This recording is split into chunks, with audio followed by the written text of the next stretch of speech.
ನಮಸ್ಕಾರ. ನಿಮ್ಮ ಆರ್ ಕನ್ನಡದಲ್ಲಿ ಸೌಜನ್ಯ ಸತ್ಯ ಅನಾವರಣಗೊಳ್ಳುತ್ತೆ. ವೀಕ್ಷಕರೇ, 13 ವರ್ಷಗಳ ಹಿಂದೆ ನಮ್ಮ ಮನೆಯ ಮಗಳು ಸೌಜನ್ಯ ಅವರ ಬ್ರೂಟಲ್ ಅತ್ಯಾಚಾರ ಮತ್ತು ಹತ್ಯೆಯಾಯಿತು.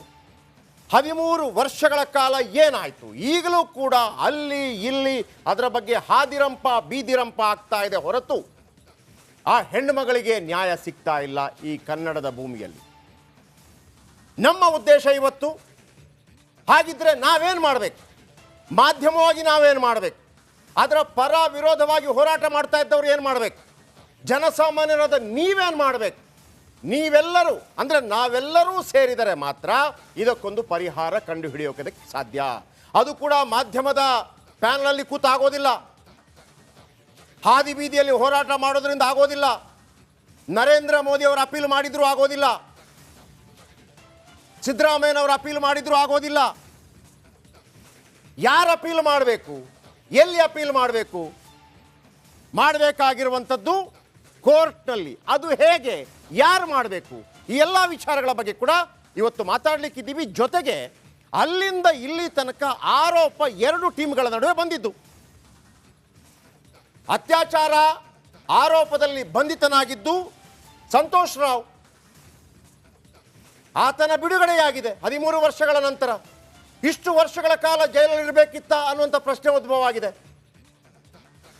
ಸಂತೋಷ್ ರಾವ್ ಅಲ್ಲದಿದ್ದರೆ ಯಾರು ಅನ್ನುವಂಥ ಪ್ರಶ್ನೆಗಳು ಬಂದಾಗ ಒಂದು 4 ಹೆಸರುಗಳು ಬಂತು. ನಿಶ್ಚಲ್ ಜೈನ್, ಉದಯ್ ಜೈನ್, ಮಲ್ಲಿಕ್ ಜೈನ್, ಧೀರಜ್ ಖೆಲ್ಲಾ. ಅದಕ್ಕಿಂತಲೂ ಹೆಚ್ಚಾಗಿ ಇಡೀ ಕರ್ನಾಟಕ, ಇಡೀ ಭಾರತ ಆರಾಧನೆ ಮಾಡುವಂಥ ಪುಣ್ಯಸ್ಥಳ ಧರ್ಮಸ್ಥಳದ ಹೆಸರು ಬಂತು. ಅಲ್ಲಿಯ ಕಾವಂದರು ಧರ್ಮಾಧಿಕಾರಿ ವೀರೇಂದ್ರ ಹೆಗಡೆ ಅವರ ಹೆಸರು ಬಂತು. ಅವರ ತಮ್ಮ ಹರ್ಷೇಂದ್ರ ಅವರ ಹೆಸರು ಬಂತು. ಈ ಎಲ್ಲ ಹೆಸರುಗಳನ್ನು ಹೇಳ್ತಾ ನಾವು ಹಾದಿ ಬೀದಿ ರಂಪ ಮಾಡೋದಾ? ಇದಕ್ಕೊಂದು ಪರಿಹಾರ ಹುಡುಕೋದಾ? ಈ ಪ್ರಯತ್ನಗಳು ನೋಡಿ, ನಾನು ನೇರವಾಗಿ ಎಲ್ಲರ ಹೆಸರನ್ನು ಎತ್ಕೊಂಡು ಮಾತಾಡಿದ್ದೀನಿ. ಹಾಗಿದ್ರೆ ಯಾರು ತಪ್ಪಿತಸ್ಥ? ಇದರ ಬಗ್ಗೆ ಮಾತಾಡೋದಕ್ಕೆ ನನ್ನ ಕಲೀಗ್ ಸ್ಮಿತಾ ರಂಗನಾಥ್ ನನ್ನ ಜೊತೆ ಇದ್ದಾರೆ, ಜೊತೆಗೆ ಶ್ರೀಲಕ್ಷ್ಮಿ ಅಭಿಷೇಕ್ ನನ್ನ ಜೊತೆ ಇದ್ದಾರೆ, ನನ್ನ ಕಲೀಗ್ ರಂಜಿತ್ ಶಿರಿಯಾರ್ ನನ್ನ ಜೊತೆ ಇದ್ದಾರೆ. ವೀಕ್ಷಕರೇ, ಎಲ್ಲರಿಗೂ ಮತ್ತೊಮ್ಮೆ ಕಾರ್ಯಕ್ರಮಕ್ಕೆ ಆತ್ಮೀಯ ಸ್ವಾಗತ. ವೀಕ್ಷಕರೇ, ನೀವು ಕೂಡ ಕಾರ್ಯಕ್ರಮವನ್ನು ನೋಡ್ತಾ ಇರಬೇಕು.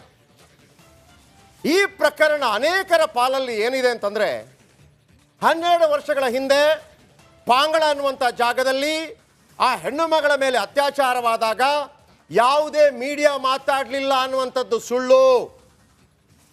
ಮೀಡಿಯಾ ಮಾತಾಡದ ಕಾರಣಕ್ಕಾಗಿ SIT ರಚನೆ ಆಗತ್ತೆ, ಮೀಡಿಯಾ ಮಾತಾಡದ ಕಾರಣಕ್ಕಾಗಿ CID ರಚನೆ ಆಗತ್ತೆ, ಮೀಡಿಯಾ ಮಾತಾಡದ ಕಾರಣಕ್ಕಾಗಿ CBI ರಚನೆ ಆಗತ್ತೆ, ಸಂತೋಷ್ ರಾವ್ ಬಂಧನವಾಗತ್ತೆ, ಆತನ ತನಿಖೆ ಆಗತ್ತೆ. ಇನ್ಯಾರು? ಉದಯ್ ಜೈನ್, ಮಲ್ಲಿಕ್ ಜೈನ್, ಧೀರಜ್ ಖೆಲ್ಲಾ, ನಿಶ್ಚಲ್ ಜೈನ್, ಇವರನ್ನು ಯಾಕೆ ಬಿಟ್ರಿ ಅಂತ ತುಂಬ ಜನ ಕೇಳ್ತಾ ಇದ್ರು. ನೋ, ಇವರನ್ನು ಕೂಡ ತನಿಖೆಗೆ ಒಳಪಡಿಸಲಾಗಿದೆ ಮೈ ಡಿಯರ್. ಎಲ್ಲರನ್ನು ತನಿಖೆಗೆ ಒಳಪಡಿಸಲಾಗಿದೆ. ಸೊ ಹಾಗಿದ್ದಾಗ ಅಲ್ಲಿಂದ ಇಲ್ಲಿ ತನಕ SIT ಏನು ಹೇಳ್ತು, CID ಏನು ಹೇಳ್ತು, CBI ಏನು ಹೇಳ್ತು? ಹಾಗಿದ್ರೆ ಸಂತೋಷ್ ರಾವ್ ಅವರನ್ನು ಬಿಡುಗಡೆಗೊಳಿಸಿದ್ರೆ ಅತ್ಯಾಚಾರ ಮಾಡಿದವರು ಯಾರು? ಯಾಕೆ ಶಿಕ್ಷೆ ಆಗ್ತಾ ಇಲ್ಲ? ಈ ಎಲ್ಲ ವಿಚಾರಗಳ ಬಗ್ಗೆ ಮಾತಾಡಲೇಬೇಕಲ್ವಾ? ಖಂಡಿತವಾಗಲೂ ನಿರಂತರವಾಗಿ 2 ಗಂಟೆಗಳ ಕಾಲ ಇದೇ ವಿಚಾರವನ್ನು ನಿಮ್ಮ ಮುಂದೆ ಇಡ್ತಾ ಹೋಗ್ತೀವಿ. ದಯವಿಟ್ಟು ವೀಕ್ಷಕರೇ, ನೀವು ಕೂಡ ಅರ್ಥ ಮಾಡ್ಕೊಳ್ಳಿ. ಆ ಪರ ಈ ಪರ ಯಾವ ಪರ ಅಲ್ಲ, ಸತ್ಯದ ಪರ. ತಂಗಿ ಸೌಜನ್ಯ ಪರ, ಆ ಪರ ಈ ಪರ ಅಲ್ಲ. ನೀವು ಕೂಡ ಅರ್ಥ ಮಾಡ್ಕೊಳ್ಳಿ. 2 ಕಡೆಯ ವಾದ ವಿವಾದಗಳನ್ನು ಆಲಿಸಿ ಅವೆಲ್ಲವನ್ನು ಕೂಡ ನಿಮ್ಮ ಮುಂದೆ ಇಡ್ತಾ ಹೋಗ್ತೀವಿ. ಹೆಚ್ಚಿನ ಮಾಹಿತಿ ಇನ್ನೂ ಕೊಡ್ತಾರೆ ಸ್ಮಿತಾ. ಎಕ್ಸಾಕ್ಟ್ಲಿ. ನಮ್ಮ ರಿಪಬ್ಲಿಕ್ ಕನ್ನಡ ಲಾಂಚ್ ಆಗಿ 1-1.5 ವರ್ಷ, ಪ್ರತಿ ಬಾರಿಯೂ ಕೂಡ ಯಾವುದಾದ್ರೂ ಬಿಗ್ ಬ್ರೇಕಿಂಗ್ ಬಂದ ಸಂದರ್ಭದಲ್ಲಿ ಕಾಮೆಂಟ್ ಸೆಕ್ಷನ್ಗಳಲ್ಲಿ, ಡಿಜಿಟಲ್ ಪ್ಲಾಟ್ಫಾರ್ಮ್ ಅಲ್ಲಿ ಸೌಜನ್ಯ ಬಗ್ಗೆ ಯಾಕೆ ಮಾತನಾಡ್ತಿರ್ಲಿಲ್ಲ, ಇದೇ ಕಾಮೆಂಟ್ಗಳು ಹೆಚ್ಚಾಗಿ ಕಾಣ್ತಾ ಇತ್ತು. ಹಾಗಾಗಿ ಇವತ್ತು ರಿಪಬ್ಲಿಕ್ ಕನ್ನಡ ಮಾತನಾಡ್ತಿದೆ. ಬ್ರೇಕಿಂಗ್ ಅಪ್ಡೇಟ್ ಮೂಲಕ ಈ 1.25 ಗಂಟೆಗಳ, ಇನ್ನುಳಿದ 1.25 ಗಂಟೆಗಳ ಸುದೀರ್ಘವಾದ ಬಿಗ್ ಕವರೇಜ್ ಅನ್ನ ಪ್ರಾರಂಭ ಮಾಡ್ತಾ ಇದ್ದೀವಿ. ರಾಜ್ಯದ ಅತಿ ಚರ್ಚಿತ ಸುದ್ದಿ ಇವತ್ತು ರಿಪಬ್ಲಿಕ್ ಕನ್ನಡದಲ್ಲಿ. ಸೌಜನ್ಯ ಕೇಸ್ನಲ್ಲಿ ಇದುವರೆಗೆ ಏನೆಲ್ಲ ಆಯ್ತು ಅನ್ನೋದ್ರ ಇಂಚಿಂಚು ಮಾಹಿತಿಯನ್ನ ಮತ್ತೆ ರೀಕಾಲ್ ಮಾಡೋಣ. ರಿಪಬ್ಲಿಕ್ ಕನ್ನಡದಲ್ಲಿ ಈ ಕೇಸ್ನ ಪ್ರತಿಯೊಂದು ಮಾಹಿತಿಯನ್ನ ನಿಮ್ಮ ಮುಂದೆ ಇಡ್ತಾ ಹೋಗ್ತೀವಿ. ಜೆ.ಪಿ. ಶೆಟ್ಟರು ಹೇಳ್ತಾ ಇದ್ದ ಹಾಗೆ ನಾವು ಅವ್ರ ಪರ ಇವ್ರ ಪರ ಅಲ್ಲ, ಸತ್ಯದ ಪರ, ಸೌಜನ್ಯ ಪರ. ನ್ಯಾಯ ವ್ಯವಸ್ಥೆಯ ಪರ. ಹೀಗಾಗಿ ರಿಪಬ್ಲಿಕ್ ಕನ್ನಡದಲ್ಲಿ ಕೇಸ್ನ ಇಂಚಿಂಚು ಮಾಹಿತಿಯನ್ನ ನಿಮ್ಮ ಮುಂದೆ ಇಡ್ತಾ ಹೋಗ್ತೀವಿ. ಈ ಮಾಹಿತಿಯಲ್ಲಿ ಕೆಲವೊಂದು ಈಗ ಆಲ್ರೆಡಿ ನಿಮಗೆ ಗೊತ್ತಿರಬಹುದು, ಕೆಲವೊಂದು ನಿಮಗೆ ಗೊತ್ತಿರದ ದಾಖಲೆಗಳು ಕೂಡ ರಿಪಬ್ಲಿಕ್ ಕನ್ನಡದಲ್ಲಿ ಇವತ್ತು ಬಹಿರಂಗ ಆಗ್ತಾ ಇದೆ. ಸೊ ಒಂದು ಗ್ಯಾಪ್ನ ನಂತರ ಜಾಲತಾಣಗಳಲ್ಲಿ, ಸಾಮಾಜಿಕ ಜಾಲತಾಣಗಳಲ್ಲಿ ಮತ್ತೆ ಸೌಜನ್ಯ ಪ್ರಕರಣ ಜೀವಂತ ಆಯಿತು. ಯಾಕೆ ಸೌಜನ್ಯ ಪ್ರಕರಣ ಮತ್ತೆ ಜೀವಂತ ಆಯಿತು? ಬೇರೆ ಎಲ್ಲ ಮಾಧ್ಯಮಗಳು ಈ ಪ್ರಕರಣದ ಬಗ್ಗೆ ಈಗಲೂ ಕೂಡ ಜಾಣ ಮೌನವನ್ನ ವಹಿಸಿರುವಾಗ ರಿಪಬ್ಲಿಕ್ ಕನ್ನಡದಲ್ಲಿ ನಿಷ್ಪಕ್ಷಪಾತ ನಿಲುವನ್ನ ನಾವು ವ್ಯಕ್ತಪಡಿಸ್ತಾ ಇದ್ದೇವೆ.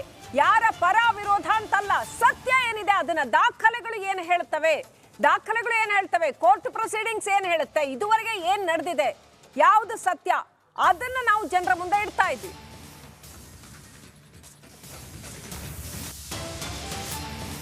ಆ ಅಮಾಯಕ ಬಾಲಕಿಯನ್ನ ಕಿತ್ತು ತಿಂದು ರಣಹದ್ದುಗಳ ರೀತಿಯಲ್ಲಿ ಕೊಂದು ಮುಕ್ಕಿದಂಥ ಆ ಕಿರಾತಕರು ಯಾರು? ಇನ್ನೂ ಕೂಡ ಯಾಕಿದು ನಿಗೂಢವಾಗಿದೆ? ಸೌಜನ್ಯ ಅತ್ಯಾಚಾರ ಕೊಲೆ ಕೇಸ್ ಇನ್ನು ಯಾಕೆ ಬಗೆಹರಿದಿಲ್ಲ, ಯಾಕೆ ನಿಗೂಢವಾಗಿದೆ? ಸೌಜನ್ಯಗೆ ನ್ಯಾಯ ಕೊಡಿಸಲು ರಿಪಬ್ಲಿಕ್ ಕನ್ನಡ ಇವತ್ತು ಪಣ ತೊಟ್ಟಿದೆ. ಎಲ್ಲೂ ಇಲ್ಲದ ಎಕ್ಸ್ಕ್ಲೂಸಿವ್ ಡಾಕ್ಯುಮೆಂಟ್ ಡೀಟೇಲ್ಸ್ ರಿಪಬ್ಲಿಕ್ ಕನ್ನಡದಲ್ಲಿ ನಾವು ಎಕ್ಸ್ಪೋಸ್ ಮಾಡ್ತಾ ಇದ್ದೀವಿ. ಸೌಜನ್ಯ ಕೊಲೆ ಕೇಸ್ನ ನಿಜವಾದ ಆರೋಪಿ ಯಾರು? ಹಾಗಾದ್ರೆ 2 ಗಂಟೆಯ ಮಹಾ ವರದಿಯಲ್ಲಿ ಸೌಜನ್ಯ ಸತ್ಯ ದರ್ಶನವನ್ನ ನಾವು ನಿಮ್ಮ ಮುಂದೆ ತೆರೆದಿಡ್ತಾ ಇದ್ದೀವಿ.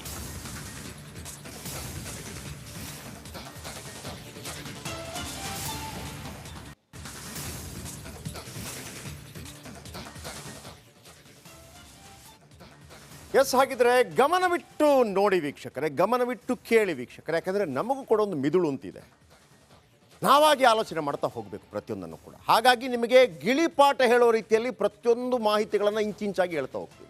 ಈಗ ಎಲ್ಲಿ ನೋಡಿದ್ರು ಸೌಜನ್ಯ ಸೌಜನ್ಯ ಸೌಜನ್ಯ ಸೌಜನ್ಯ ಕೇಸ್ನಲ್ಲಿ ಒಬ್ಬೊಬ್ಬರು ಒಂದೊಂದು ಸ್ಟೋರಿ ಮಾಡ್ತಾ ಇದ್ದಾರೆ, ಒಂದೊಂದು ಹೇಳಿಕೆಗಳನ್ನು ಕೊಡ್ತಾ ಇದ್ದಾರೆ. ಎಲ್ಲರೂ ಕೂಡ ಒಂದು ಗಜಿಬಿಜಿ ಆಗಿದ್ದಿರ್ಬೋದು. ಆದರೆ ಈ ಭಾರತ ದೇಶದಲ್ಲಿ, ಈ ನಾಡಿನಲ್ಲಿ ಒಂದು ನ್ಯಾಯ ವ್ಯವಸ್ಥೆ ಅಂತಿರುತ್ತೆ. ಕೊನೆಯದಾಗಿ ನಾವು ಅದರ ಮೂಲಕವೇ ಹೋಗಬೇಕಷ್ಟೆ. ಕೊನೆಯದಾಗಿ ನಾವೀಗ ಮತ್ತೊಮ್ಮೆ ತನಿಖೆ ಆಗಬೇಕು ಅಂತ ಹೇಳಿದ್ರು ಕೂಡ ನ್ಯಾಯ ವ್ಯವಸ್ಥೆ ಮೂಲಕ ಹೋಗಬೇಕಷ್ಟೆ. ನಾವು ಅದನ್ನು ಮಾತ್ರ ನಂಬಬೇಕಾಗತ್ತೆ. ಅಥವಾ ಅಲ್ಲಿ ನಡೆಯುವಂಥ ನ್ಯಾಯ ವ್ಯವಸ್ಥೆಯಲ್ಲಿ ಹೆಚ್ಚು ಕಡಿಮೆ ಆದಾಗ ಮೇಲ್ಮನವಿ ಸಲ್ಲಿಸಲಾಗುತ್ತದೆ. ಹೆಚ್ಚೆಚ್ಚಿನ ದಾಖಲೆಗಳು ಸಿಕ್ಕಿದಾಗ ಅದನ್ನಲ್ಲಿಗೆ ಒಪ್ಪಿಸಬೇಕಾಗತ್ತೆ. ಬಿಟ್ಟರೆ ಅದನ್ನು ಸಿದ್ದರಾಮಯ್ಯನವರು ಕೊಟ್ಟರು ಅಥವಾ ಪ್ರಧಾನಮಂತ್ರಿ ನರೇಂದ್ರ ಮೋದಿ ಅವರು ಕೊಟ್ಟರು ಏನೂ ಆಗೋದಿಲ್ಲ. ಯಾರು ಕೊಡಬೇಕು ಅನ್ನೋದನ್ನು ಕೂಡ ಈ ವಿಚಾರಕ್ಕೆ ಸಂಬಂಧಪಟ್ಟ ಹಾಗೆ ಇಷ್ಟೆಲ್ಲ ಆಗ್ತಾ ಇದೆ, ಕೋರ್ಟ್ ಯಾಕೆ ಮಾತಾಡ್ತಾ ಇಲ್ಲ ಅಂತ ಯಾರೋ ಕೇಳಿದ್ರು. ಯಾರೊಬ್ಬರು PL ಹಾಕಿದ್ರು, ಸಾರ್ವಜನಿಕ ಹಿತಾಸಕ್ತಿ ಅರ್ಜಿ ಅಂದರೆ ಒಂದು ಮೂಗರ್ಜಿ ಥರ ಹಿಂಗಾಗಿದೆ ಸರ್ ಅಂತೇಳಿ. ಕೋರ್ಟ್ ಅದನ್ನು ತೆಗೆದು ಬಿಸಾಕ್ಬಿಡ್ತು. ನಿನಗಿದಕ್ಕೆ ಸಂಬಂಧ ಇಲ್ಲ, ಅದು ಮುಗ್ದ ಕೇಸ್. ಹಾಗಿದ್ರೆ ಮುಗ್ದೋಯ್ತಾ? ನೋ, ಮುಗ್ದಿಲ್ಲ. ಇನ್ನೂ ಅವಕಾಶ ಇದೆ. ಯಾರು ಮಾಡಬೇಕು? ನಾವೆಲ್ಲ ಏನು ಮಾಡಬೇಕು? ಆದಿ ಬೀದಿಯಲ್ಲಿ ಭಾಷಣ ಮಾಡಬೇಕಾ? ಮೀಡಿಯಾದಲ್ಲಿ ಮಾತಾಡಬೇಕಾ? ಕೋರ್ಟಲ್ಲಿ ಕೇಳಬೇಕಾ? ಹೆಂಗೆ ಕೇಳಬೇಕು? ಅದಕ್ಕಿಂತ ಮೊದಲು ಈ ಕಥೆ ಅಂತಂದರೆ ಈ ವಿಚಾರಗಳನ್ನು ನಿಮ್ಮ ಗಮನಕ್ಕೆ ತರ್ತೀನಿ. ಸೌಜನ್ಯ ರೇಪ್ ಮತ್ತು ಮರ್ಡರ್ ಆಳಕ್ಕೆ ಇಳಿಯುವ ಮೊದಲು ಇದು ಏನು ಕೇಸು? ಯಾರಿಗೂ ಗೊತ್ತಿಲ್ಲದಿದ್ದವ್ರಿಗೆ, ಇಲ್ಲಿ ತನಕ ಇದು ಏನಪ್ಪ ಕೇಸ್ ಅಂತ ಗೊತ್ತಿಲ್ಲದವ್ರಿಗೆ, ಈ ಕೇಸ್ನಲ್ಲಿ ಇದುವರೆಗೆ ಏನಾಗಿತ್ತು, ಆ ಕಾರ್ಗತ್ತಲ ರಾತ್ರಿಯಲ್ಲಿ ಏನು ನಡೆಯಿತು 9ನೇ ತಾರೀಕಿನಂದು 2012ನೇ ಇಸ್ವಿ,